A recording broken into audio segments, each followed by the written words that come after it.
të nderuara zonja. Ne kemi lindur në Pogradec. Ne duam Pogradec. Ne duam të bëjmë një Pogradec të bukur, të dejë, një Pogradec të sigurt për familjet tanë. Të nderuara zonja, ju ftoj sot të duam Pogradecin, sepse është shtëpia jonë. Të duam për familjen tonë, për familjet tanë. Dhe të bëjmë të begat, të sigurt, të japim shpresë qytetit. Të votojmë për vlerat familjare, për njeriun e punës dhe dinjitetit. Pra zonja të nderuara, ju ftoj të votomi për zotin Eduard Kapri.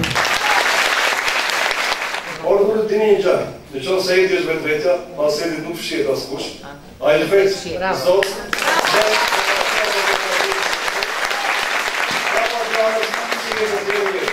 Ju e shihni një përfshirë dhe ku porta mbaron deri tek krevëtësisë në qendër, deri tek Riometa. Prandaj do t'ju lutesh për vetën tuaj, për fëmijët tuaj, për bashkëshortët tuaj, për vëllezërit tuaj, për gjithë familjarët tuaj, të tregoni të kujdesshme kur datë nisën qershor, kur të shkoni të votoni, për më të mirë e mundshme për ju, për qytetin, për gjithë rrethin e Pogradecit. Zonja dhe zonjusha, në çdo takim Rama kërkon votën e grave. Pse kërkon Rama votën e grave? Sepse ai jeti pasigur.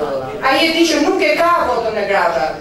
Dhe jo më të grave demokrate që nuk e ka dhe nuk e ka. Dhe nuk do ta ketë kur Rama votën e grave demokrate. Por ai nuk ka as votën e grave të Majka.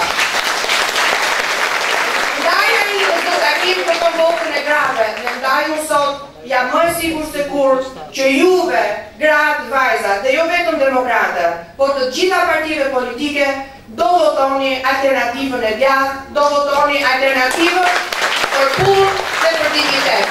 Jemi bashkë dhe kështu siç jemi bashkë, do të shkojmë dhe në kutitë e votimit, bashkë me të afërmit tanë, bashkë me motrat, vëllezërit, komshit. Neve do të trokasim deri më deri 24 orë për t'i treguar të gjithë qytetarëve të Pogradecit që të votojnë për zotin Kapri, sepse ai është kryetari i arshëm të bashkisë të Pogradecit.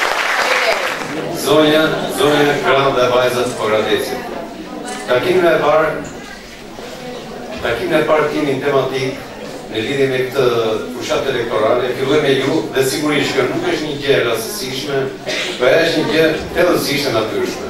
Nuk mund të mos mendojmë në çdo moment se ne jemi të lindur nga një grua, jemi rritur nga një nen, jemi bashkëshorti një gruaje, jemi prindi një vajze. Dhe s'kishte mundësi tjetër se si mund të filloje këto takime tematike pa ju të para gratë, nënat, motra dhe vajzat.